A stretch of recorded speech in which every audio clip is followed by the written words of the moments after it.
তিনজন লোক সফরে বেরিয়েছে, বানোয়াট ঘটনা না, এটা বুখারীর ঘটনা। সফরে বেরিয়েছে, মরুভূমির মাঝখানে প্রতিমধ্যে প্রচন্ড তুফান আর বৃষ্টি। বৃষ্টি থেকে বাঁচার জন্য এর একটা পাহাড়ের গুহার ভিতরে ঢুকেছে।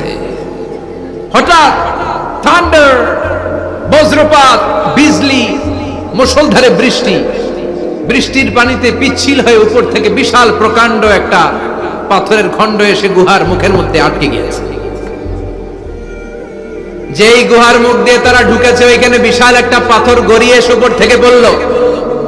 অন্ধকার, ভিতরে কোনো আলো নাই, কোনো জনমানব নাই, বাঁচানোর কেউ নাই, কিচ্ছু দেখা যায় না, ঘুটঘুটে অন্ধকার। বাইরে থেকে আলো আর অক্সিজেন যে আসবে ওই সুযোগটাও নাই।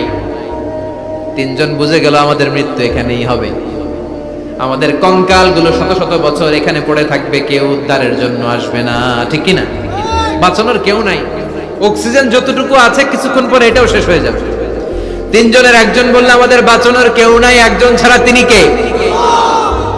আমাদের তিনজনের জীবনের এমন কোন নেক আমল আছে কিনা যেটা দিয়ে আল্লাহর কাছে দোয়া করা যায়? কার জীবনে কি নেক আমল আছে যেই নেক আমলটা দুনিয়ার কোনো মানুষকে দেখানোর জন্য করা হয় নাই, শুধু করা হয়েছে কার জন্য? এরকম কোন নেক আমল থাকলে দোয়া করা শুরু করো, এছাড়া আমাদের বাঁচার কোনো উপায় নাই। একজন দোয়া করা শুরু করলো, হাদিসে লম্বা একটা হাদিস, আমি সরল বঙ্গানুবাদ শোনাচ্ছি। একজন দোয়া করা শুরু করলো, একজন বলতে শুরু করলো, আল্লাহুম্মা কানা লি আবাওয়ান শাইখান কাবীরান, ও আল্লাহ আমার বৃদ্ধ বৃদ্ধা মা বাবা ছিল, আমি পেশায় ছিলাম রাখাল, প্রতিদিন রাখালগিরি করার পরে ছাগলের দুধ দহন করার পরে যখন বাসায় ফিরে আসতাম সবার আগে আমি আমার আব্বা আম্মারে দুধ খাওয়াতাম। আব্বা আম্মাকে দুধ খাওয়ানোর পরে আমার সন্তানদের মুখে, আমার স্ত্রীদের মুখে আমি দুধ তুলে দিতাম। একদিন আমার আসতে দেরি হয়ে গেল, এসে দেখি আব্বা আম্মা ঘুমিয়ে গেছে। দুধের বাটি নিয়ে আমি আব্বা আম্মার মাথার সামনে দাঁড়িয়ে রইলাম। মনে মনে ভাবলাম আব্বা আম্মা যখন ঘুম থেকে জাগবে, আব্বা আম্মারে আগে আমি দুধ খাওয়াবো, তারপরে ছেলে মেয়েরে খাওয়াবো, স্ত্রীদেরকে খাওয়াবো। দাঁড়িয়ে রইলাম, আমার ছেলে মেয়েরা এসে আমার কাছে বলল আব্বা খাবার দাও, আমি দেই নাই। ক্ষুধার জ্বালায়, ক্ষুধার যন্ত্রণায় পাগল পড়া হয়ে আমার কলিজার টুকরা ছেলে মেয়েগুলো আমার পায়ের মধ্যে পড়ে কাঁদতে লাগলো, আব্বা একটু দুধ দাও, ক্ষুধা লেগেছে। ও আল্লাহ আমি দেই নাই। ফজর পর্যন্ত দাঁড়িয়ে রইলাম। ফজরের সময় যখন আব্বা আম্মা ঘুম থেকে উঠলেন, সবার আগে আব্বা আম্মারে দুধ খাওয়ালাম, তারপরে ছেলে মেয়েদের মুখে তুলে দিলাম। ও আল্লাহ, ও আল্লাহ, ওই দিনে সারা রাতটা আমি দাঁড়িয়ে আব্বা আম্মার জন্য যে দাঁড়িয়েছিলাম, দুনিয়ার কাউরে দেখানোর জন্য নয়, শুধু তোমারে খুশি করার জন্য। ওই রাতের ইবাদতটা যদি তোমার কাছে পছন্দ হয়, ফাফাররিজ আন্না মা নাহনু ফি, আজকে যেই বিপদে আমরা আছি বিপদ থেকে তুমি বাঁচাও। বলার সাথে সাথে 1/3, 1/3 পাথরটা ডান দিকে সরে। সুবহানাল্লাহ পড়বেন না? এবার বাইরে থেকে আলো আসতে শুরু করেছে, অক্সিজেন ঢুকতে শুরু করেছে, তাদের মনের মধ্যে স্বস্তি ফিরে এসেছে। এবার দ্বিতীয় জন দোয়া শুরু করলো, আল্লাহ আমার এক চাচাতো বোন ছিল, এত সুন্দরী, আমার জীবনে এত সুন্দরী নারী আমি দেখি না, এত সুন্দরী নারী। ওয়া কুনতু উহিব্বুহু বিআশাদ্দি মা ইউহিব্বুর রিজাল আন-নিসা, একজন পুরুষ একজন নারীকে যত ভালোবাসতে পারে আমি ঠিক ততটা ভালোবাসতাম আমার এই সুন্দরী কাজিনকে, চাচাতো বোনকে। কিন্তু আমার মনের কথা আমার চাচাতো বোনরা আমি বোঝাতে পারি নাই। একদিন লজ্জা শরমের মাথা খেয়ে চাচাতো বোনরা আমি বললাম, তোরে আমি বড্ড ভালোবাসি, একান্তে আমি তোরে চাই। চাচাতো বোন বলল, এত এত স্বর্ণ মুদ্রা যেদিন জমাতে পারবা ওই দিন আমারে পাবা। এবার আমি স্বর্ণ মুদ্রা জমাতে লাগলাম, জমাতে জমাতে জমাতে জমাতে বছর শেষে স্বর্ণ মুদ্রার থলে নিয়ে চাচাতো বোনের হাতে দিলাম। চাচাতো বোন আমার অপকর্মে রাজি হয়ে গেল। গোপন একটা রুমের ভেতরে আমরা ঢুকলাম, দুইজনেই জামা কাপড় খুলে নেকেড হলাম, জিনা করব, পাপ কাজ করব। একেবারে ফাইনাল ডেস্টিনেশন আমরা চলে গেলাম। পাপ কাজ যখন আমরা শুরু করব, ইন দা মিন টাইম আমার চাচাতো বোন আমার ডেকে বলে, ও আমার চাচাতো ভাই, ইত্তাকিল্লাহ, ইত্তাকিল্লাহ, আল্লাহরে ভয় কর, আমার সতীত্ব নষ্ট করে দিস না। আল্লাহ ওই মুহূর্ত থেকে ফিরে আসা কোনো পুরুষের পক্ষে সম্ভব ছিল না। ইত্তাকিল্লাহ এই বাক্যটা শুনে, তোমার আওয়াজ শুনে আমার কলিজার মধ্যে কাঁপুনি ছুটে গিয়েছে। তোমার নাম শুনে আমি আর ধৈর্য ধারণ করতে পারি নাই, চিৎকার মেরে জামা পেড়ে ওই ঘর থেকে বের হয়ে গেলাম। ও আল্লাহ, শুধুমাত্র কেবলমাত্র একমাত্র তোমার ভয়ে ওই দিন আমি আমার চাচাতো বোনের সাথে পাপ কাজে লিপ্ত হই নাই। আল্লাহ রে, ওই দিনের আমলটা যদি তোমার দরবারে কবুল হয়ে থাকে, আজকের বিপদের দিনে তুমি আমাদের বাঁচাও। বলা মাত্রই এই দোয়া আল্লাহর কাছে এত কবুল হয়েছে, কারণ আল্লাহর ভয় এটা পৃথিবীর সবচেয়ে বড় ইবাদত। চিল্লায় বলেন ঠিক কিনা? যাদের হৃদয়ে আছে আল্লাহর ভয়, তারা কবু পথ ভুলে যায় না।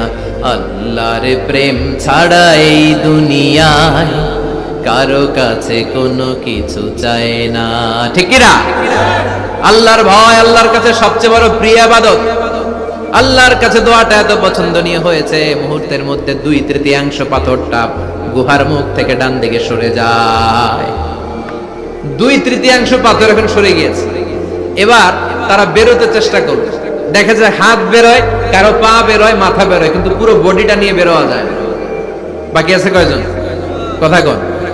এবার 3 নাম্বার লোক দোয়া করতে শুরু করেছে, আল্লাহ ইন্নী ইস্তাজারতু উজারা ফাদাফাতু সামানাহুম।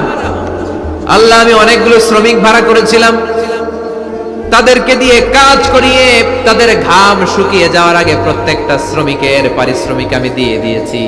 সবগুলো শ্রমিক আমার কাছ থেকে পারিশ্রমিক বুঝে নিয়েছে, একজন ছাড়া। একজন না নিয়ে চলে গেছে।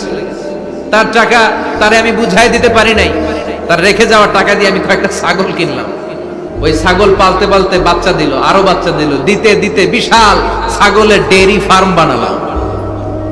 1 যুগ পরে ওই শ্রমিক এসে বলে, হে আমার মালিক, 12 বছর আগে তোমার কাছে কাজ করেছিলাম, টাকা কিন্তু নেই নাই, টাকা দাও।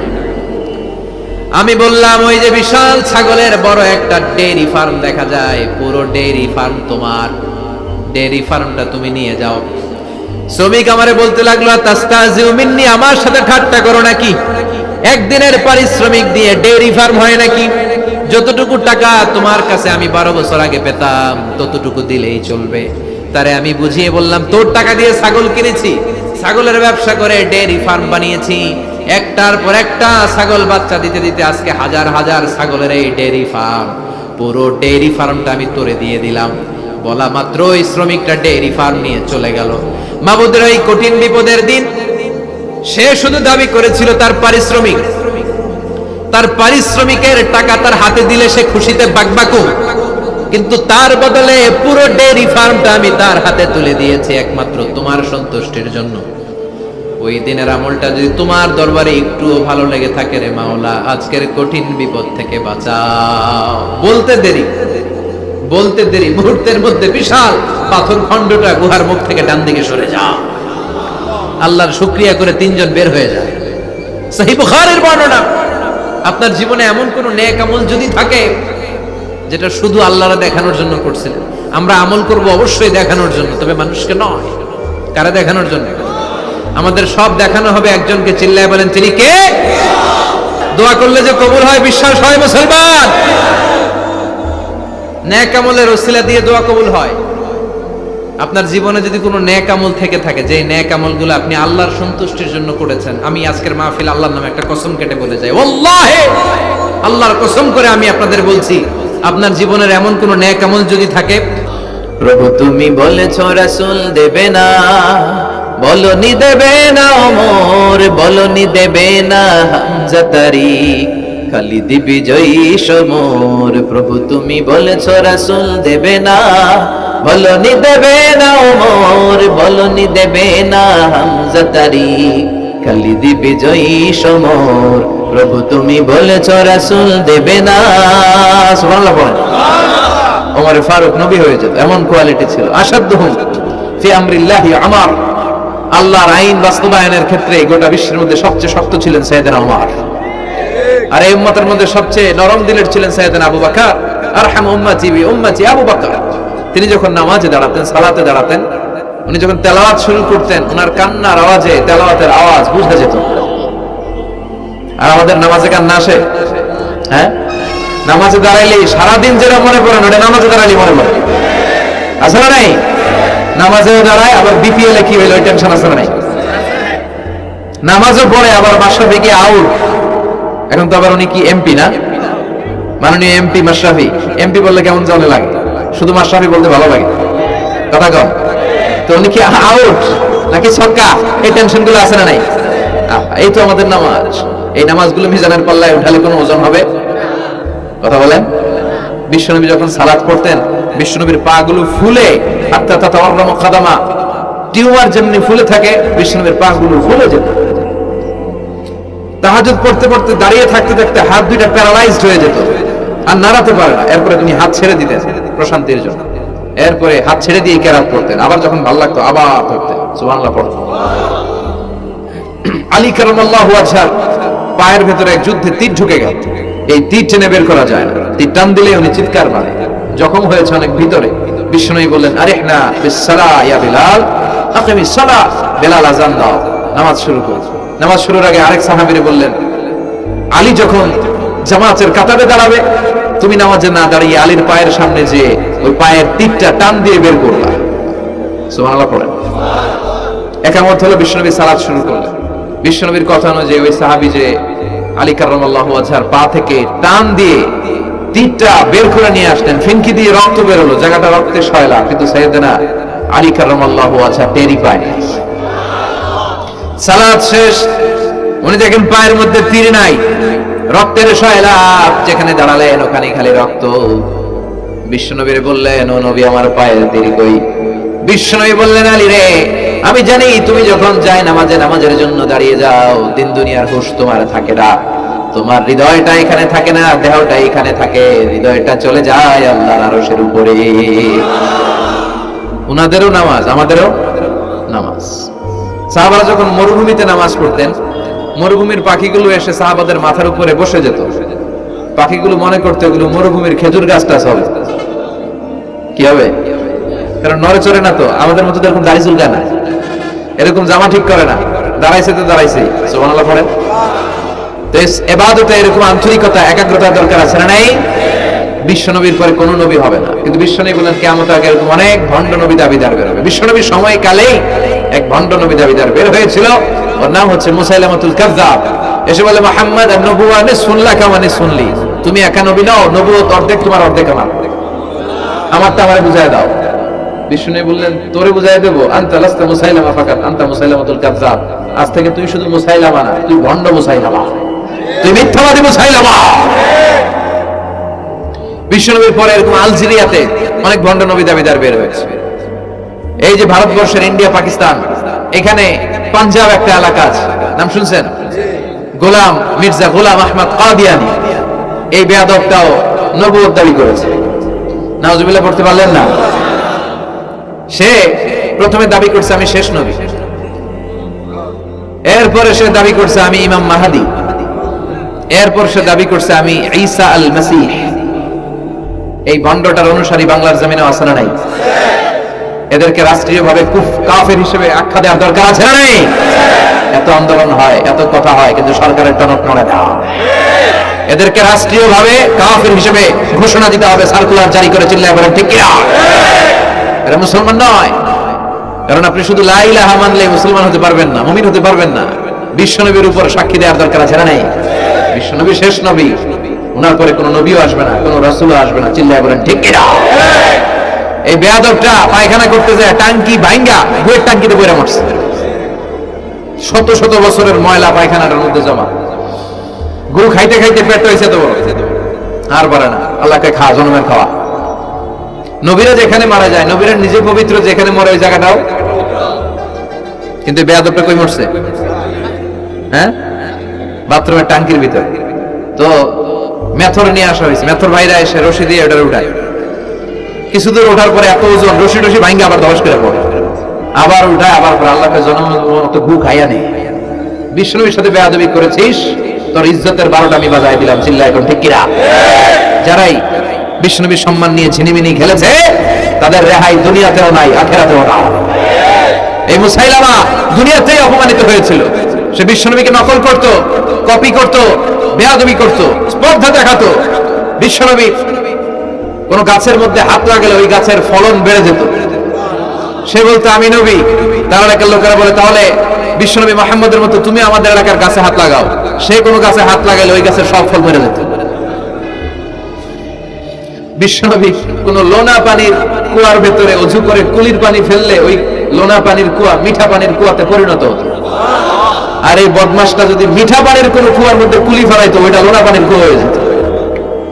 বিশ্বনবী মদিনাতে আসার পরে মদিনার নিউ বর্ন বেবিদেরকে বিশ্বনবীর কাছে নিয়ে আসা হতো। বিশ্বনবী তাদেরকে তাহনিক করাতেন। তাহনিক মানে খেজুর হালকা একটু খেয়ে বিশ্বনবী লালা লাগিয়ে বিশ্বনবী লালা মোবারকটাই বাচ্চার ঠোঁটের মধ্যে বিশ্বনবী লাগিয়ে দিতেন। এখন বিশ্বনবী নাই, আলেমদের কাছে যাবেন, তীব হুজুরের কাছে যাবেন, হাফেজ সাহেব হুজুরের কাছে যাবেন, হুজুর মধু খেয়ে বাচ্চার মুখে লাগাই দিবে। উনি যে সবসময় কোরআন পড়েন, ওনার সিনাতে যে কোরআন, ওইটার বরকত আছে না নাই? বিশ্বনবী তাহনিক করতেন, খেজুর খেয়ে ওই লালা মিশ্রিত খেজুর বাচ্চার মুখে লাগিয়ে দিতেন আর বাচ্চার মাথায় হাত বুলিয়ে দিতেন। বিশ্বনবীর হাত মদিনার যে সমস্ত নবজাতক বাচ্চাদের মাথায় লেগেছে, বাচ্চাদের মাথার চুল বড় করে দিয়েছে কে? সেও বিশ্বনবীর মতো অ্যাক্টিং করতেন। তার কাছে নবজাতক বাচ্চা নিলে সেও তাহনিক করতো। তাহনিক করার সাথে সাথে বাচ্চা বমি শুরু করে দিত। আর মাথায় হাত লাগায় দিলে মাথার চুল বাড়াতো, বড় কথা আজীবনে বাচ্চাগুলো টাক মাথা থাকতো। কি করতো? টাক মাথা। তার মানে বেয়াদবির পরিণাম, অপমান দুনিয়া থেকেই শুরু হয়ে যায়। তো বিশ্বনবী বললেন এই ভণ্ডদের আবির্ভাব শুরু হবে। আমাদের এই সমাজে ভণ্ড আছে না নাই?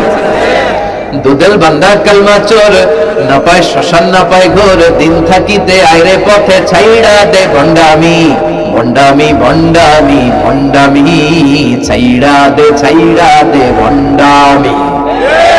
নামাজ কালাম পড়ে না, ইবলিস শয়তানের নানা। আছে না এরকম? ইসলামের লেবাস লাগায়, দাড়ি রাখে, চুল বড় রাখে, জট পাকায় রাখে, রোজা নাই, নামাজ নাই, পরিচ্ছন্নতা নাই, আতর নাই, গোসল নাই। আছে না নাই? এরকম ভণ্ড পীর আছে না নাই? হক্কানি পীর যারা, তাদের বিরুদ্ধে আমার কোনো কথা নাই, কারণ এদেশে অনেক লক্ষ লক্ষ হিন্দুরা এই হক্কানি পীরদের হাতে হাত রেখে কালিমা পড়ে মুসলমান হয়েছে। তাদেরকে আমরা সাপোর্ট করি। আমাদের বিরুদ্ধাচারণা হুঙ্কার হচ্ছে ভণ্ডদের বিরুদ্ধে। এই দেশে এত ভণ্ড পীর, এই দেশে যত ভণ্ড পীর আছে অনেক দেশের জনসংখ্যাও এত নাই। কথা বলেন? অনেক ভণ্ড পীর আছে সারা বছর নাকি গোসল করে না, বছরে করে একবার, ওই গোসলের পানি মুরিদরা খায় সব সবার। আছে না নাই? এগুলোর সাথে আমাদের কোনো সম্পর্ক।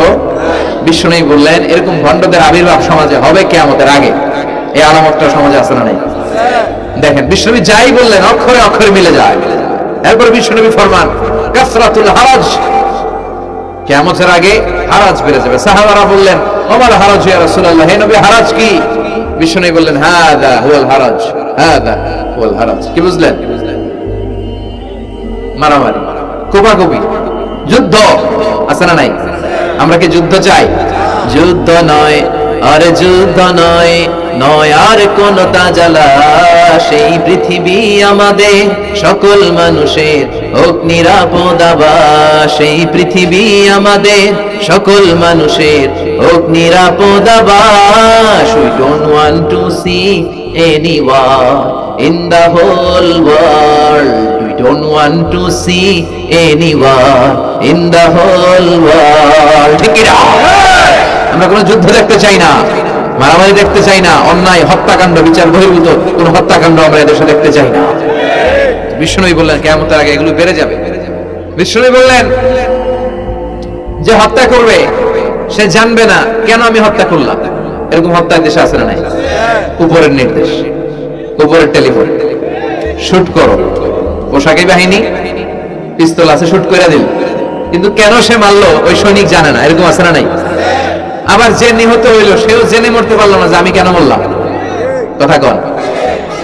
আহা, এই বাংলার বিভিন্ন নদীতে, মাঠে ঘাটে হাত বাঁধা, পা বাঁধা, চোখ বাঁধা, বস্তাবন্দি করা লাশ পাওয়া যায় কি যায় না? এই দুনিয়ায় তারা বিচার পায় নাই, কিন্তু এগুলোর বিচার আছে না নাই? এগুলোর বিচার যদি না থাকতো, the worldly life will be a joke. এই পৃথিবীটা একটা জোকিং হতো, জোকিং। জোক করার জন্য আল্লাহ পৃথিবী বানায় না। যেগুলোর বিচার এই জমিনে আমরা পাই নাই, সেগুলোর বিচার আখিরাতে হবে। সেদিন হবে আসল বিচার, সেদিন হবে ফাইনাল খেলা। সেদিন হবে কি খেলা? বিশ্বাস হয়? অপেক্ষা আছে না নাই? সবগুলোর বিচার হবে ইনশাআল্লাহ। বলেন আপনার জমি মেরে খাইছে, দুনিয়ায় বিচার পান নাই, আহকামুল হাকিমিনের বিচার আছে না নাই? আপনাকে অন্যায় ভাবে আঘাত করেছে, দুনিয়ার বুকে বিচার পান নাই, আখিরাতে বিচার আছে না নাই? বিশ্বনবী বললেন এই মারামারিটা বেড়ে যাবে কিয়ামতের আগে। এখন দেখেন খালি মারামারি, কোপাকুপি। 2 টাকার টেম্পু ভাড়া লইয়া একজন একজনের মেরে ফেলেছে। কয় টাকা? নাউজুবিল্লাহ পড়বেন না? আল্লাহ এই ফিতনা থেকে তুমি আমাদের বাঁচাও। এরপর বিশ্বনবী বললেন দিয়াউল আমানা, কিয়ামতের আগ দিয়ে আমানতের খেয়ানত হবে। এটা আমাদের সমাজে আছে না নাই? বিশ্বনবী বললেন কিয়ামতের আগ দিয়ে আমানতের খেয়ানত হতে থাকবে। ইদা দুইয়াতিল আমানাতু ফান্তাযিরিস সাআ। সাহাবারা প্রশ্ন ছুড়ে দিলেন, ইয়া রাসূলুল্লাহ মাতা সাআ, কখন কিয়ামত হবে? বিশ্বনবী বললেন ইদা দুইয়াতিল আমানা, যখন আমানতের খেয়ানত হবে তখন কিয়ামত হবে। সাহাবী আবার প্রশ্ন ছুড়লেন, কাইফা ইদাআতুহা ইয়া রাসূলুল্লাহ, হে নবী আমানতের খেয়ানত কেমন করে হবে? বিশ্বনবী বললেন ইদা উসিদাল আমরু ইলা গায়রি আহলিহি ফান্তাযিরিস সাআ, যে লোকটা যেই চেয়ারে বসার যোগ্য নয় তাকে যখন ওই চেয়ারে বসিয়ে দেওয়া হবে তখনই কিয়ামত হয়ে যাবে। এরকম আমানতের খেয়ানত তো ভুইয়ারে নাই। ধরেন একজনকে আপনারা প্রধান বক্তা হিসেবে দাওয়াত দিলেন, জানে না কোরআন, জানে না হাদিস, জানে না বক্তৃতা, এটা কিয়ামতের আলামত না? এটা আমানতের খেয়ানত না? এই দেশে শিশু বক্তা আছে না নাই? কথা কন। আহা, এদিকে কি মানুষ হয়েছে, শিশু বক্তা হইলে 3 গুণ হবে, বিল্ডিং টিল্ডিং ভাঙ্গা, প্যান্ডেল ম্যান্ডেল খুললা, অবস্থা সারা। এত মানুষ ও যে কি বলে ও নিজেও জানে না, কি যে জানে না ওইটাই জানে না। সবকিছুর একটা বয়স আছে। তোমাকে পড়াশোনা করতে হবে, তোমাকে ডিগ্রি অর্জন করতে হবে, তোমাকে জানতে হবে, তোমাকে বিশ্লেষণ করার, অ্যানালাইসিস করার ক্ষমতা রাখতে হবে। ছোট বাচ্চা যদি মুরব্বির মতো কথা বলে আমরা এটা বেয়াদব বলি। আপনারা বই করে কি বলেন? বেয়াদব। পাশে খতিব সাহেব হুজুর, এখানে হাফেজ সাহেব হুজুর, এখানে ইমাম সাহেব হুজুর, এখানে কামিল মাদ্রাসার প্রিন্সিপাল, এখানে জগৎ বিখ্যাত মুহাদ্দিস, আর সে বেয়াদবের মতো পায়ের উপর পা তুলে আঙ্গুল নাড়িয়ে নাড়িয়ে কথা বলে। এটা কিয়ামতের আলামত। এগুলো বন্ধ করেন, এগুলোর সাথে ইসলামের সম্পর্ক রাখ। যারা কোরআনের কথা জানে, যারা আলেম, তাদেরকে দাওয়াত করেন, জ্ঞান গর্ভ আলোচনা করবে, আপনার জীবনকে উজালা করে দিবে কে? কিন্তু লোক জড়ো করার জন্য এগুলো করে। আহা, তাফসীর মাহফিলের ভিতরে এই শো অফ, খালি লোক দেখানো মানসিকতা। কে আসলে বেশি লোক হবে এরা দাওয়াত করে। মাহফিল হইলে এরে লাগবে, ওরে লাগবে, এরে লাগবে। আমগো অবস্থা হালুয়া টাইট। 15,000 দাওয়াত ইনভাইটেশনের মধ্য থেকে 90টা প্রোগ্রাম রেখেছে এই বছর। 15,000। এটা কিয়ামতের আলামত না? সুবহানাল্লাহ কয়। আর এটা কিয়ামতের আলামত কেন? আমারে লাগবে কেন? আপনার এলাকায় মুহাদ্দিস নাই, আপনার এলাকায় মুফাসসির নাই, মিজানুর রহমান আজহারীকে লাগবে কেন? মিজানুর রহমান আজহারী যেখানে সুযোগ হবে 2-4 জায়গায় প্রোগ্রাম করবে। এখন তো ইউটিউবে সব দেখা যায় যে এত চ্যানেল, অনেক মাহফিলে এত শ্রোতাও নাই।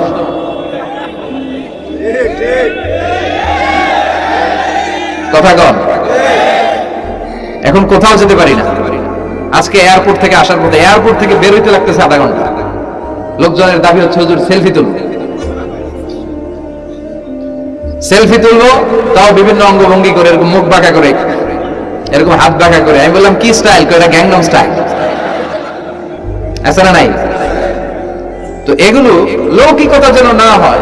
এটা তো দিনের দাওয়াতের একটা সেক্টর, একটা প্ল্যাটফর্ম। এখানে গুইগরের যিনি সবচেয়ে বড় খতিব সাহেব হুজুর, উনি আসলেই চলবে, বড় আলেম উনি আসলেই চলবে, পাবনা জেলার বড় আলেম পাবনায় কথা বলবে, আর অন্যান্য জেলার যদি সুযোগ হয়। কিন্তু এমন ভাবে এটারে আমরা একটা আক্রমণাত্মক জায়গায় নিয়েছি। একটা ডেটের জন্য মানুষ সিআইপি ভিআইপি দিয়ে ট্রাই করে, এটা ঠিক না।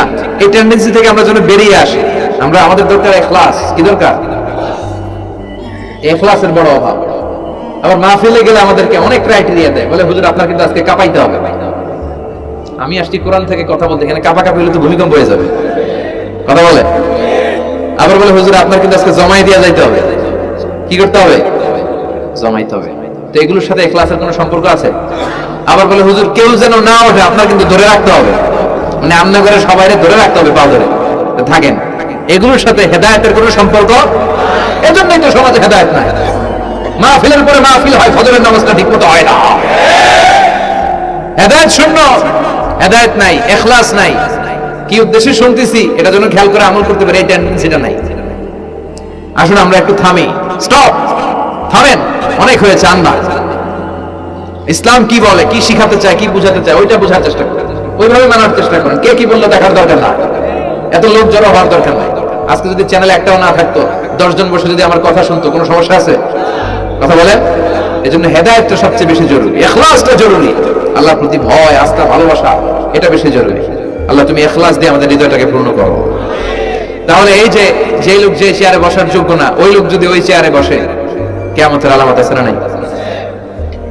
চেয়ারম্যান হওয়ার যোগ্যতা যদি না থাকে, যদি চেয়ারম্যান হয়ে যায়, হ্যাঁ, সাইয়্যিদুল কওমি খাদিমুহু, নেতা হবে তারা যারা মানুষকে খেদমত করবেন। খেদমত করার জন্য 1.5 কোটি টাকা খরচ করে চেয়ারম্যান ইলেকশন করে। 5 কোটি টাকা, এগুলো কেন? এই ট্রেডিশন দেশে আসলো কেন? উনি টাকা খরচ করবে কেন? ওনার চা খাওয়া আর সিগারেট খাওয়া লাগবে কেন? উনি তো আমাদের খাদেম হওয়ার জন্য আসছে। উনি জনপ্রতিনিধি হয়ে দাঁড়াবে, যাকে আপনারা পছন্দ করবেন ভোট দিবেন না। হাজার হাজার কোটি টাকা, শোডাউন, শো অফ আছে না নাই? কিয়ামতের আলাম। মসজিদের সভাপতির সাথে মসজিদের কোনো সম্পর্ক নাই, আছে না নাই? সব সভাপতিকে আমি এক পাল্লায় মেপে দিচ্ছি না, বেশিরভাগের এই অবস্থা। ভালো দু একজন আছে, আমি জেনারেলাইজ করছি না। সভাপতি তো হবেন তিনি যার সাথে মসজিদের দরদ বেশি, মায়া বেশি, মসজিদে যায় বেশি, ঠিক না? এখন বছরে ওনারা একবার খুঁজে পাওয়া যায় উনি সভাপতি, উনি সেক্রেটারি, উনি ক্যাশিয়ার, আছে না নাই? তার মানে উনি এখানে বসার যোগ্য ছিল না, ওনার বসানো হয়েছে। যে লোক যে চেয়ারে বসার যোগ্য না, তারা যখন ওই চেয়ারে বসিয়ে দেওয়া হবে, বিষ্ণু বললেন তখনই কিয়ামত হয়ে যাবে। কিয়ামতের আলামত আমানতের খেয়ানত, এটা অনেক বড় বিষয়। আমার সম্পদ আছে, এই সম্পদটা আল্লাহর দেয়া আমার কাছে আমানত। আমার শক্তি আছে, এই শক্তি আমানত। যুবক যারা আছো, তোমাদের যৌবনটা আল্লাহর দেয়া তোমাদের কাছে সবচেয়ে বড় নেয়ামত এবং আমানত। তোমরা এখন চাইলে অনেক কিছু করতে পারো। তোমাদের একটা সদিচ্ছা তোমাদের এলাকাটারে জান্নাতি বানিয়ে দিতে পারে। তোমরা চাইলে সাগরের স্রোতকে পাল্টে দিতে পারো, বাতাসের গতিকে উল্টে দিতে পারো, তোমরা ইতিহাস রচনা করতে পারো। বিষ্ণুনবী যখন তোমাদের মতো যুবক ছিল, তিনি হালাফুল ফুদুল যুব সঙ্গ করেছেন। গানের কনসার্ট করে নাই, যাত্রাপালা করে নাই, নাচানাচি করে নাই। উনি হাতে হাত রেখে বলছেন মক্কার বুকে কোনো টেন্ডারবাজি থাকবে না, মক্কার জমিনে কোনো চাঁদাবাজি থাকবে না, ধর্ষণ থাকবে না, মক্কার জমিনে কোনো দুর্নীতি চলবে না। যুবকদেরকে নিয়ে উনি এই কাজগুলো করেছেন। এখন একটার পর একটা আমানত আমরা খেয়ানত করে চলি। আমার সম্পদ আমার আমানত, আমার ছেলে মেয়ে আমার আমানত। আমার ছেলে কার সাথে মিশে, ও ডিশের কোন চ্যানেল দেখে, ও ইউটিউবে কোন সাইট ব্রাউজ করে, এটার ব্যাপারে কিয়ামতের দিন আমার জিজ্ঞেস করবে কে? কারণ এটা আমানত। যিনি চেয়ারম্যান, পুরো ইউনিয়ন পরিষদ তার কাছে আমানত। যিনি এমপি, ওনার এলাকায় কি ঘটে না ঘটে এটা খোঁজ খবর নেওয়া তার আমানত। মেম্বার অফ দ্য পার্লামেন্ট যিনি আছেন এই এলাকা, তার এলাকায় যদি ইয়াবার আড্ডা বসে, গাঞ্জার আসর বসে, এটার দায়ভার তিনি এড়াতে পারেন না। তার এলাকায় ধর্ষণ হলে এটার দায়ভার তিনি এড়াতে পারেন না। এটা তো আমানত। যিনি মন্ত্রী, পুরো মন্ত্রণালয় এটা তার কাছে আমানত। যিনি মাননীয় প্রধানমন্ত্রী, আমার 56,000 বর্গ মাইলের প্রতিটা ইঞ্চি মাটি তার হাতে আমানত। এটা অনেক বড় বিষয়। আর মুমিনের বৈশিষ্ট্য হচ্ছে ওয়াল্লাযীনা হুম লিআমানাতিহিম ওয়া আহদিহিম রাউন। যারা বিশ্বাসী তারা কথা দিয়ে কথা রাখে আর আমানতের খেয়ানত করে। এজন্য আমানত পূর্ণ করতে রাজি আছেন? যেখানেই আমানত নষ্ট হবে সেখানেই কিয়ামতের ভয় আছে না নাই? দেখেন বিশ্বনবী কত চমৎকার করে দার্শনিকের মতো বলে গেলেন, যাই বলে গেলেন তার পুরোটাই সমাজের সাথে মিলে যায়। আমরা যেন আমানতের খেয়ানতকারী না হই, আমরা যেন আমানতকে সংরক্ষণ করতে পারি। আল্লাহ তুমি তৌফিক দাও। এরপর বিষ্ণু বললেন আত-তাজাউল ফিল বুনিয়ান, কিয়ামতের আগে বড় বড় টাওয়ার বানানোর প্রতিযোগিতা শুরু হয়ে যাবে, আছে না নাই? আজকে নারায়ণগঞ্জে ঢুকে, এটা যে নারায়ণগঞ্জ এটা আমি চিনতেই পারতেছি না। এত সুন্দর হাইওয়ে, এত বিল্ডিং, বিশাল বিশাল টাওয়ার, আগে ছিল এগুলো? কথা বলেন। আরব বিশ্বে দেখবেন বুর্জ আল খলিফা, জমজম টাওয়ার, এই টাওয়ার ওই টাওয়ার, একটার পর একটা টাওয়ার। বিষ্ণু বললেন কাবার পাশে যে পাহাড়গুলো আছে, শুনতেছেন? মনোযোগ আছে? কষ্ট হচ্ছে না তো? কাবার পাশে যে পাহাড়গুলো আছে, কাবার পাশে টাওয়ারের উচ্চতা যদি পাহাড়ের চেয়ে উঁচু হয়ে যায়, ফাআলাম ফাইন্নাল আমরা কদ আযাল্লা, জেনে রাখো কিয়ামত বেশি দূরে নাই, কিয়ামতের ছায়া তোমার উপরে ছায়া দিচ্ছে। এখন মক্কা শহরের পাহাড়ের চেয়ে হাইট বেশি এরকম বিল্ডিং আছে না নাই? কাবা ঘরের পাশেই তো একটা আছে জমজম টাওয়ার, 120 তলা উঁচু। মক্কার ক্লক টাওয়ার 120 তলা, বিষয়গুলো ঘড়ি লাগানো, এগুলো সব কিয়ামতের আলামত। ওর 5 তলা, আমার লাগবে 10 তলা। ওর 2টা গাড়ি আছে, আমার লাগবে 4টা গাড়ি। ও তাহাজ্জুদ পড়ে, আমারও যে পড়তে হবে ওই টেনশন নাই। ওর মেয়ে হেজাব পরে, আমার মেয়ে তারা হেজাব পড়াবো ওই চিন্তা নাই। ওর ছেলে নামাজে যায়, আমার গাঞ্জা খোট্টারা নামাজি বানাবো এই টেনশন করে না। খালি সম্পদ কেমনে বাড়াবে, দুনিয়াবি চিন্তা। এই পৃথিবীটা একটা ধোঁকা। ভুইগরের ভাইরা, এই পৃথিবীটা একটা ধোঁকা। একটু থামেন, sit down and think about death. মৃত্যু সম্পর্কে ভাবেন। The most certain thing in our life is death. আমাদের জীবনের সবচেয়ে সুনির্দিষ্ট নিশ্চিত বিষয়টা হচ্ছে মরণ। মরা লাগবেই, চলে যেতে হবে, ঠিক কিনা? তো এই দুনিয়ার মায়াজালে আটকে পড়ে আমরা আখিরাতকে, মৃত্যুকে বেমালুম ভুলতে বসেছি। বিষ্ণু বললেন কিয়ামতের আগে মানুষের এই টেন্ডেন্সি হবে, মানুষ বড় বড় ইয়াতাতাওয়ালুনা ফিল বুনিয়ান, people will start to compete, constructing high rises building in the cities, সমাজে বড় বড় টাওয়ার বানানো শুরু করে দেবে। এটা আছে না নাই? এরপর বিষ্ণু বললেন দুহুরুন নিসা আল কাসিয়াত আল আরিয়াত আল মাইলাত আল মুমিলাত, কিয়ামতের আগে পোশাক পরিহিতা নেকেড উলঙ্গ নারীদের সংখ্যা বেড়ে যাবে। ভুইগড়ে মাশাআল্লাহ সব পর্দা মেইনটেইন করে, আশা করি। হ্যাঁ, স্থানীয়রা পর্দা করে, আলহামদুলিল্লাহ, আল্লাহ তুমি কবুল করো। কিন্তু গোটা বাংলাদেশের দৃশ্য কি ভুইগড়ের মতো? না, ভয়ঙ্কর। বিষ্ণু বললেন কাসিয়াত আল আরিয়াত আল মাইলাত আল মুমিলাত, পোশাক পরিহিতা উলঙ্গিনী, মানে বোরকাও পরবে, বোরকাওয়ালি। তিনি বোরকা পরেন কিন্তু টাইট ফিটিং বোরকা, আছে না নাই? তো এতে আপনি, আমার মায়েরা, আমার বোনেরা, আমি আপনাদেরকে সবসময় সম্মান দিয়ে কথা বলার চেষ্টা করি, একটু বোঝেন। এই যে আপনি টাইট ফিটিং এর বোরকাটা পরলেন, এতে লাভটা হলো কি? আপনার দেহের উঁচু নিচু ভাঁজ টের পাওয়া যায়, আপনার সৌন্দর্য প্রকাশ পেয়ে যায়। হেজাব আল্লাহ এমনি এমনি দেয় নাই, যার সম্মান বেশি ওটা প্যাকেট বেশি, কথা কন।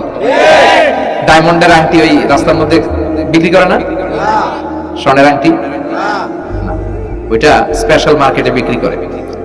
কোন মার্কেটের সামনে পুলিশ রাইফেল নিয়ে দাঁড়ায় থাকে না, কিন্তু স্বর্ণ মার্কেটের সামনে রাইফেল আছে না নাই? ভিতরে স্পেশাল সিকিউরিটি আছে না নাই? গ্লাস ফিটিং করা, ওইখানে সিকিউরিটি আলাদা, স্পেশাল লকার আছে না নাই? কারণ এটার দাম বেশি, তাই এটা পর্দা বেশি, প্যাকেট বেশি। সুবহানাল্লাহ পড়েন। নারীদেরকে তো ইসলাম মর্যাদা দিয়েছে। বিষ্ণু বলেছেন দুনিয়া কুল্লুহা মাতা ওয়া খায়রু মাতা'আদ দুনিয়া আল মারআতুস সালিহা, দুনিয়ার সব হলো সম্পদ, আর এই সব সম্পদের মধ্যে সবচেয়ে দামি সম্পদ হচ্ছে নেককার নারী। এদের পেটগুলা খনি। এই নেককার নারীগুলো যদি হিজাব মেইনটেইন করে, এই পেটগুলো থেকে আল্লাহ বেরোবে, নাজমুস সাকিব বেরোবে, কারি আহমদ বিন ইউসুফ আল আজহারি বেরোবে, বড় বড় মুফাসসিরে কোরআন বেরোবে। আর যদি হিজাব না করে, জি বাংলা স্টার জলসা নিয়ে মশগুল হয়ে থাকে, হ্যাঁ, টেন্ডারবাজ, চাঁদাবাজ, ডাকাত, এগুলো বেরোবে। ওজনে কম দিবে, খাদ্যে ভেজাল দিবে, মাছে ফরমালিন দিবে, গাঞ্জার টাকার জন্য লাথি মেরে মারে ঘর থেকে বের করে দিবে। এজন্য নারীরা, আমার বোনেরা, আপনারা অনেক সম্মানিতা, নিজেদের সম্মান সম্পর্কে সচেতন হন। এই হেজাব আপনার অধিকার, এই হেজাব নারীর অহংকার, হেজাব নারীর আভিজাত্যের প্রতীক, হেজাব নারীর রুচির প্রতীক। আপনার রুচিটা কেমন আপনার পোশাক দেখে বোঝা যায়, কথা কন। যে মেয়েটা হিপ হপ স্টাইলে চলাফেরা করে, গ্যাংনম স্টাইলে, এই মেয়েটারে ইপটিজিং করার সুযোগ আছে না নাই? কিন্তু যে হেজাব মেইনটেইন করে যেই নারীরা চলে, এদেরকে দেখলেই একটা সম্মান চলে আসে। কি ভুল বললাম? একটা সম্মান আসে না? আপনাদের সম্মানটা আপনারা রাখবেন। বিষ্ণু বলেন যুহুরুন নিসাল কাসিয়াত আল আরিয়াত আল মাইলাত আল মুমিনাত, কিয়ামতের আগে পোশাক পরিহিত উলঙ্গিনী নারী বেরোবে। লা ইয়াজিদনা রিহাহা লা ইয়াদখুলনা আল জান্নাতা ওয়া লা ইয়াজিদনা রিহাহা, এই নারীগুলো জান্নাতে তো প্রবেশ করবেই না, জান্নাতের ঘ্রাণও নাকে লাগবে না। ওয়া ইন্না রিহাহা তুজাদু মিন মাসিরাতি 500 সানা, আর জান্নাতের ঘ্রাণ 500 বছর দূরের রাস্তা থেকে টের পাওয়া যায়। খেয়াল করে বুঝেন, এখান থেকে জান্নাতে পৌঁছতে আরো 500 বছরের রাস্তা। কয় বছরের? এত দূরে থাকতেই জান্নাতের সুবাতাস এসে আপনার নাকে ধাক্কা লাগবে। সুবহানাল্লাহ পড়বেন না? এই নারীগুলো জান্নাতে যাবে না, জান্নাতের ঘ্রাণও পাবে না। এজন্য বাবা যারা এসেছেন, সচেতন হন। আপনার মেয়ে চাইলেই যে কোনো ড্রেস আপনি তাকে কিনে দিতে পারেন না। মায়েরা যারা আমার কথা শুনছেন, আপনার মেয়ে আবদার করবে, সে তো ছোট, সে কি বুঝে? কিন্তু দেখবেন অনেক বিয়ের অনুষ্ঠানে আমি দেখেছি, মায়ের বয়স হচ্ছে 60, মায়ের হাত মোজা, পা মোজা, বোরকা লাগাইছে 2টা, পাশে ষোড়শী, অষ্টাদশী, তন্নি, সুন্দরী, সুস্নিগ্ধা এক মেয়ে, বয়স মাত্র 18, ওর বুকে অন্যা নাই, ওটা গলায় শোভা পাচ্ছে। 60 বছরের বুড়া মহিলার দিকে কেউ তাকাবে? ওনার তো ডেট এক্সপায়ার্ড, ডেট এক্সপায়ার্ড। সৌন্দর্য যা ছিল সব শেষ, তার দিকে তাকাবে না। তার উঠতি বয়সের তরুণ মেয়েটার দিকে অনেকে তাকাবে, কারণ এটা জেনেটিক্যাল একটা ইস্যু। একটা পুরুষ একটা নারীর দিকে জেনেটিক্যালি আকৃষ্ট হবে, এটাই স্বাভাবিক, ঠিক কিনা? এজন্য আপনার হাত মোজা, পা মোজা আপনার দরকার ছিল না, আপনি পাতলা কাপড় পরলেও সমস্যা নাই, কথা কন। হাত মোজা, পা মোজা দরকার ছিল আপনার যুবতী মেয়েটার হাতে, যুবতী মেয়েটার পায়ে। এজন্য আপনারা আপনাদের সম্মানকে বুঝবেন। যারা নারী স্বাধীনতার কথা বলে, নারী আন্দোলনের কথা বলে, এরা নারীদেরকে ঠকায়, এরা নারীদেরকে বিজ্ঞাপনের বিলবোর্ডে নগ্ন করে উপস্থাপন করে। রাস্তা দিয়ে হাঁটি, চোখ খুলতে পারি না। আমার মায়েরা, এরা আমার দেশের মেয়ে, এরা এই 56,000 বর্গমাইলের মেয়ে। এই মেয়েগুলোকে উলঙ্গ ভাবে হাফ নেকেড করে এই সিনেমা হলগুলোর পোস্টারগুলো যে দেওয়া হয়েছে, এতে সম্মান বেড়েছে না কমেছে? ওদিকে চোখ তুলে তাকানো যায়? এজন্য নারী স্বাধীনতার কথা যারা বলে, এদের কথায় ফাঁদে পা দিবেন না। এরা আপনাদের সম্মান বাড়াতে চায় না, এরা আপনাদেরকে বিলবোর্ডে উঠাতে চায়, আপনাদেরকে উলঙ্গ করে রূপালী পর্দায় উঠাতে চায়, টিভির পর্দায় আপনাদেরকে নেকেট করে উপস্থাপন করতে চায়। এদের ঘরেই নারীরা বেশি নির্যাতিত হয়, এদের কাজের মেয়েরাই বেশি নির্যাতিতা, আর সুযোগ পেলে এরা ধর্ষণে সেঞ্চুরি করতে দেরি করে না। এজন্য নারীদেরকে সম্মান দিয়েছে ইসলাম। আমার বোনেরা, আমাদের সম্মান যেন আমরা রাখতে পারি। আল্লাহ তুমি বোঝার তৌফিক দান করো।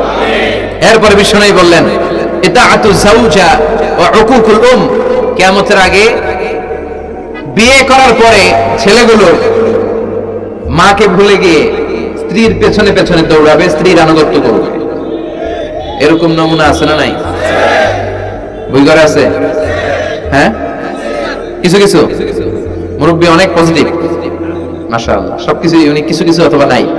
এদিক থেকে আওয়াজ আসতেছে আছে, হয়তো কিছু কিছু আছে, কিছু কিছু নাই, জেনারেলাইজ করা ঠিক হবে। তো এই জন্য মাকে ভুলে যাওয়া যাবে না। মায়ের দোয়া বড় দোয়া, মায়ের দোয়া সবার আগে কবুল। বুলেট মারলে বুলেট মিস হয়, মায়ের দোয়া মিস হয়? খবরদার। স্ত্রী চলে গেলে নতুন স্ত্রী পাওয়া যায়, মা মরে গেলে মা পাওয়া যায়? তাই বলে আমি বলছি না আপনার স্ত্রীকে ডিভোর্স দেন না, বুঝান, মাকেও বুঝান, স্ত্রীকেও বুঝান, বুঝানোর চেষ্টা করেন। সমাজের এখন সবচেয়ে বড় সমস্যাটা হচ্ছে শাশুড়িরা চায় আমি ডমিনেট করব, আমার এতদিনের গড়া সংসার। বউ এসে কয় না আমি আইছি মাগার আমি সব খায় হলাম, আচ্ছা না নাই? এই যে সবাই ডমিনেট করতে চায়, এটা সমস্যা। সমাধানটা কি? সমাধানটা হচ্ছে আমাদের শাশুড়ি যারা আছে সমাজের, তাদের উচিত বৌমাটারে নিজের মেয়ের মতো মনে করা। নিজের মেয়ের যে এখানে বিয়ে দিছে ওইখানে কিন্তু খুব খোঁজ নেয়, মা তোর কি অবস্থা, তোর কষ্ট হলো কিনা, ইত্যাদি ইত্যাদি। কিন্তু ছেলের বউ করে যারা আছে এরা ইচ্ছা মতো কাজ করে, এরকম টাকা আছে না নাই? ডাবল স্ট্যান্ডার্ড, এটা ঠিক না। আর বৌমা যারা আছেন, ঘরের বৌমা, এরা শাশুড়িকে একটু মায়ের মতো মনে করেন না, কারণ একদিন আপনিও শাশুড়ি হতে চলেছেন, একদিন আপনিও শাশুড়ি হবেন। রং ধরা যৌবন জং ধরে শেষ, আপনারও ছেলে হবে, এই ছেলের বিয়ে করাতে হবে, এই ছেলের বউ এসে আপনার ঘরে তাই করবে আপনি আপনার শাশুড়ির সাথে যা যা করেছেন। এই ছোট্ট হিসাবটা বুঝতে চায় না। শাশুড়ির উচিত বৌমাকে নিজের নিজের মেয়ের মতো করে আদর করা, যত্ন করা। বৌমাদের উচিত শাশুড়িকে মায়ের মতো সেবা করা। এই মিউচুয়াল আন্ডারস্ট্যান্ডিংটা থাকলে কোনো ঘরে আর ঝগড়া হবে? শাশুড়ি, বৌমা, আল্লাহ সবাইরে তুমি কবুল করো। তো কিয়ামতের আগে মারে ভুলে যাবে, মাকে ভুলে গিয়ে স্ত্রীর পেছনে পেছনে দৌড়াবে। খবরদার, খবরদার। আপনি নামাজি হতে পারেন, মুসল্লি হতে পারেন, হাজী সাহেব হতে পারেন, কিন্তু মা যদি বদদোয়া দেয় আপনার সব শেষ, দুনিয়াও শেষ, আখিরাতও শেষ। মায়ের মর্যাদা বাবার চেয়ে 3 গুণ বেশি। হামালাত উম্মুহু, কারণ বাবা পেটে ধরে নাই, পেটে ধরছে কে? ওয়াহানান আলা ওয়াহান, 8 মাস 10 মাস এই বোঝাটা বাবা বহন করে নাই, করলো কে? ফিসালহু ফি আমাইন, 2 বছর বাবা দুধ খাওয়ায়নি, দুধ খাওয়ালো কে? মায়ের এক ধার দুধের দাম কাটিয়া গায়ের চাম, বাপস বানাইলে ঋণের শোধ হবে না, এমন দরদি ভাবে কেউ হবে না আমার মা গো, ঠিক কি না? লাউ কাতা'তা জিলদাক, আপনার গায়ের চামড়া কেটেও যদি মায়ের পায়ের জুতা বানিয়ে দেন, কি বানিয়ে দেন? কি দিয়ে? গায়ের চামড়া দিয়ে। এই যে 2 বছর যে দুধ খাইলাম, এই দুধের 1 ঢোক দুধের সুদটাও আদায় হবে না। এজন্য খবরদার, মাকে যেন আমরা ভুলে না যাই। মা দোয়া করতে দেরি, ওই দোয়া কবুল হতে। আমরা ছোটবেলায় যে কত কষ্ট দিয়েছি, সবচেয়ে বেশি কষ্ট যখন দিয়েছি মাকে, ওই স্মৃতিগুলো আমাদের মনে পড়ে না। আপনার বয়স যখন 1 বছর, আপনি স্মৃতি হাতরে এত দূর যেতে পারবেন? 1 বছর বয়সে কি কি কষ্ট দিয়েছিলেন মনে আছে? মানুষের বয়স যখন 2, 3, 4 হয়, 4-5 বছর বয়সে তখন তার কথাগুলো খেয়াল থাকে। কিন্তু সবচেয়ে কষ্ট কিন্তু মাকে বাবাকে আমরা দিয়েছিলাম যখন আমাদের বয়স 1-2 বছর ছিল। আর মায়ের পেটের ভেতরে যখন ছিলাম তখনও কষ্ট দিয়েছি কি দেই নাই? এক একটা লাথি যখন মেরেছি আমার মা বেহুশ হয়ে যেত। আমাকে আপনাকে জন্ম দিতে যে আপনাদের মা কতটা কষ্ট করেছেন খেয়াল করে শুনুন। চিকিৎসা বিজ্ঞানীরা বলে একজন সুস্থ মানুষ 45 ইউনিট পেইন, মানে ব্যথা একসাথে সহ্য করতে পারে। ব্যথার তীব্রতা, সিভিয়ারনেস যদি এর চেয়ে বেড়ে যায়, হয়তো লোকটা বেহুশ হয়ে যাবে, না হয় মরে যাবে। কিন্তু আমার আর আপনার মা আমাকে আর আপনাকে জন্ম দিতে যে ওই ডেলিভারি যখন দিয়েছিল, 57+, 57 ইউনিটেরও বেশি ব্যথা তিনি সহ্য করেছিলেন। যেটা কোনো অ্যাক্সিডেন্টে আমাদের দেহে প্রত্যেকের 206টা হাড্ডি, কোনো সড়ক দুর্ঘটনায় আপনার দেহের 20টা হাড্ডি একসাথে টাস টাস করে ভেঙে গেলে যত ব্যথা তার চেয়ে বেশি ব্যথা। জন্য খবরদার, খবরদার, মাকে যেন আমরা ভুলে না যাই, মায়ের দোয়া যেন নেই। কখনো যদি মায়ের সাথে বেয়াদবি করে থাকি আমরা যেন মাফ চেয়ে নেই। রাজি আছি তো যুবকেরা? রাজি আছি সবাই? আমরা সবাই মায়ের দোয়া নিব। মায়ের দোয়া ছাড়া কেউ জীবনে সফল হতে পারে? আহা, মা যার চলে গেছে তারা জানে মা না থাকা কি জ্বালা। হ্যাঁ, মায়ের কথা মনে পড়ে না? যখন রাত্রি নিঝুম এই চোখে ঘুম, একলা শূন্য ঘরে, তোমায় মনে পড়ে মাগো, তোমায় মনে পড়ে, জানি তোমার দোয়া পেলে উঠব সকল বাধা ঠেলে, তোমার দোয়া সকল কাজে ঝরছে মাথায় পড়ে, তোমায় মনে পড়ে মাগো, তোমায় মনে পড়ে, যখন রাত্রি নিঝুম এই চোখে ঘুম, একলা শূন্য ঘরে, তোমায় মনে পড়ে মাগো, তোমায় মনে পড়ে। ঠিক কিনা? আমরা যারা মা হারা, বাবা হারা, আল্লাহর কাছে আমরা কামনা করি আল্লাহ আমাদের বাবা মাকে তাদের কবরগুলো তুমি জান্নাতের টুকরা বানিয়ে দাও।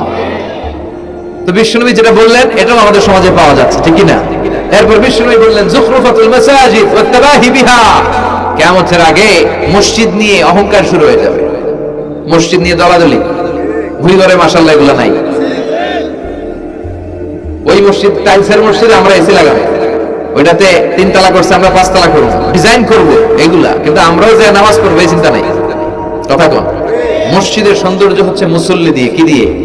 কিন্তু আমাদের মসজিদগুলো মুসল্লি শূন্য। ফজরের সালাতে বেহাল দশা, কথা বলেন, জোহরের সালাতে বেহাল দশা, আসরের বেহাল দশা, মাগরিবে একটু বাড়ে আসা আবার বেহাল দশা, কথা বলেন। এজন্য মসজিদে গিয়ে সালাত পড়তে হবে, মসজিদ নিয়ে বাড়াবাড়ি করা যাবে না, দলাদলি করা যাবে না। মসজিদকে আমরা এত ডিজাইন করি, এটাও নিষেধ। মসজিদের সামনের দেয়ালে ঘড়ি টড়ি লাইটিং ফাইটিং এগুলো যত কম দেয়া যায় তাহলে দৃষ্টিটা ওইদিকে যাবে, পেছনে হবে। যার ঘড়ি দেখা দরকার পেছন থেকে দেখে নেবে, সামনের জায়গাটা হবে ফ্রেশ। কিন্তু এরকম মসজিদ বাংলাদেশে খুঁজেই পাওয়া যায় না, কথা বলে। বিশ্বনবীর মসজিদ ছিল, বুখারীর বর্ণনা, ওয়া কানা সাকফুল মসজিদে জারিদুন নাখাল, বিশ্বনবীর মসজিদে নববীর ছাদ ছিল খেজুর পাতা দিয়ে তৈরি, ডালা দিয়ে তৈরি ছাদ। আর মসজিদে নববীর ফ্লোর ছিল বালুর ফ্লোর, বৃষ্টি হলে কাদামাটি হয়ে যেত। বিশ্বনবীর সাহাবীরা বর্ণনা করেন, রাআইতু রাসূলুল্লাহ সাল্লাল্লাহু আলাইহি ওয়াসাল্লাম ইয়াসজুদু ফিল মাই ওয়াত তিন, কাদামাটির উপরে বিশ্বনবী সিজদা দিচ্ছেন, নামাজ পড়ছেন। সালাম ফিরিয়ে বিশ্বনবী যখন সাহাবীদের দিকে মুখ ফিরিয়ে বসে তাসবিহ পড়তেন, সাহাবারা বর্ণনা করেন, রাআইতু আসারা তিনি ফি জাবহাতিহি, বিশ্বনবীর কপাল মোবারকে আমরা কাদা আর মাটি দেখতে পেয়েছি। আর আমাদের মসজিদে খালি টাইলস, তোরা ঢাকায় টাইলস, আমরা উজবেকিস্তান থেকে টাইলস নিয়ে আসি, আছে না নাই? এজন্য মসজিদ দিয়ে যেন আমরা দলাদলি না করি, মসজিদটার জন্য হেদায়েতের মার্কাজ বানায়। রাজি আছেন তো? বাচ্চাদেরকে মসজিদে যেতে দিবেন, আমি সব জায়গায় বলি। অনেক মুরব্বীরা আছে বাচ্চাদেরকে মসজিদে ঢুকতে দিতে চায় না, আছে না নাই? বাচ্চা ভোগাইলে রেগে যায়, রেগে যান কেন? ওর বয়সে তো আপনি মসজিদের দিকে আসার খান নাই, মসজিদের দিকে উল্টায় পরে আসারও তো খান নাই। ও আসতে যাচ্ছে, আসতে দেন। বাচ্চারা মসজিদে আওয়াজ করবে, এতে কোনো সমস্যা নাই, বাচ্চারাই তো আওয়াজ করবে, আপনি করবেন? বাচ্চারা লাফালাফি করলে ভালো লাগে, 80 বছরের বুড়া মানুষ লাফ দিলে ভালো লাগবে? কথা কন, বিশ্রী দেখা যায়। বাচ্চারা এরকম লাফালাফি করবে। তুরস্কের বিভিন্ন মসজিদের দেয়ালে ফেস্টুনে ব্যানারে লেখা থাকে, নামাজ চলা অবস্থায়, জামাত চলা অবস্থায় যদি পিছনে বাচ্চাদের আওয়াজ চিল্লাপাল্লা শুনতে পাওয়া না যায় তাহলে ভবিষ্যৎ প্রজন্ম নিয়ে তোমাদের চিন্তায় থাকা উচিত। পিছনে বাচ্চাদের আওয়াজ নাই, তার মানে আমার নাতিপুতি, আমার ছেলেমেয়েরা তো নামাজি হচ্ছে না। আর তারাবি নামাজ পড়তেছে, পিছনে চিল্লায় ফাটায় ফেলাইতেছে, তার মানে ইনশাআল্লাহ ভবিষ্যতে নাতিপুতিরা সবগুলা মুসল্লি হবে। কথা বলেন, বুঝায় দিবেন বাবারা দুষ্টামি করিস না, কিছুক্ষণ থামবে আবার শুরু করবে। এটাই বাচ্চাদের সৌন্দর্য, এটা বাচ্চারা করলেই মানায়। বাচ্চাদেরকে যেন আমরা মসজিদে নিয়ে যাই। রাজি আছেন তো? আল্লাহ বুঝার তৌফিক দান করো। বিশ্বনবী বললেন, ইয়াতাকারাবুজ জামান তাতাকারাবুল আসওয়াক, কিয়ামতের আগে ইয়াতাকারাবুজ জামান, সময়ের বরকত কমে যাবে। 1 বছর মনে হবে 1 মাস, 1 মাস মনে হবে 1 সপ্তাহ, 1 সপ্তাহকে মনে হবে 1 দিন। এই যে 4 বছর ধরে এখানে তাফসীর হয়, তাই না? কথা কন। গত বছর আসছিলেন কারা কারা? হাত তুলেন। আসছে তো কম না, ভালোই আসছিল, হাত নামান।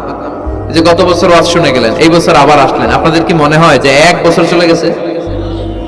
মনে হয় যে অল্প কয়েক মাসের ব্যবধানে এই বছরটা ঘুরে যেন আবার চলে আসলো, এরকম মনে হয় না? বরকত উঠে নিচ্ছে কে? কথা বলেন। এরপর খাবারের স্বাদ উঠে নিচ্ছে কে? আগে খাবারের যে স্বাদ ছিল এখন এটা আছে? আগে ইলিশ মাছ রান্না করলে যে ঘ্রাণ হতো, এখন এই ঘ্রাণ পাওয়া যায়? আগে শোল মাছের ঝোল রান্না করলে যে স্বাদ হতো, আগে চিংড়ি মাছ রান্না করলে যে স্বাদ লাগতো, এখন এই স্বাদ পাওয়া যায়? সব তুলে নিল কে? দেখেন বিশ্বনবী যা যা বললেন তার প্রমাণ সমাজে আছে না নাই? শুনতেছেন না কষ্ট হচ্ছে? আর দু একটা আলামত শুনবেন, শেষ করে দেই। শুনবেন আর কয়েক মিনিট? বিশ্বনবী বললেন তাসলিমুল খাসা, কিয়ামতের আগে লোকজন শুধু পরিচিতদেরকে সালাম দিবে, অপরিচিতদেরকে সালাম দিতে চাইবে না। এরকম আছে না নাই? এই মুরব্বী চাচার চিনি চাচা আসসালাম চিনি আসসালাম আলাইকুম, ওদিকে চিনি আসসালাম আলাইকুম, কিন্তু অন্য একটা এলাকায় গেছি, ওখানে কাউরে চিনি না, সালামও দেয় না। বাসে উঠছেন, কাউরে চিনেন না, সালাম দেন না, এরকম আছে না নাই? তো সালাম কি যাদেরকে চিনেন এদের জন্য? কথা কন। আলা মান আরাফতা ওয়া মান লাম তা'রিফ, যাকে চিনো সালাম দাও, যাকে চিনো না তাকেও দাও। আল বাদিউ বিস সালাম, বিশ্বনবী বলেন আগে আগে দাও। আল বাদিউ বিস সালাম বারিউম মিনাল কিবর, আগে আগে যে সালাম দেয় তার হৃদয় থেকে অহংকার মুক্ত করে দেয় কে? অহংকার মুক্ত হওয়ার দরকার আছে না নাই? যার হৃদয়ে যারা পরিমাণ অহংকার থাকবে সে জান্নাতে প্রবেশ করতে পারবে? কথা বলেন। এজন্য আমরা আগে আগে সালাম দিই। ভুইঘরের ভাইয়েরা ছোটরা বড়দেরকে দিব, বড়রা ছোটদেরকে দিব, হাজবেন্ড ওয়াইফকে দিব, ওয়াইফ হাজবেন্ডকে দিব। রাজি আছেন তো? আজকে যারা স্বামী যারা আসছেন বাড়িতে যেই ভাবির আগে সালাম দিবেন। রাজি আছেন? কথা কয় না, আওয়াজ ছোট হয়ে গেছে। পারা যাবে? আপনি আগে সালাম দিবেন, এটা দেখে আপনার স্ত্রী লজ্জা পেয়ে আপনার আগে দিবে, এগুলো দেখে বাচ্চারা সালাম শিখে ফেলবে। সুবহানাল্লাহ করবেন না?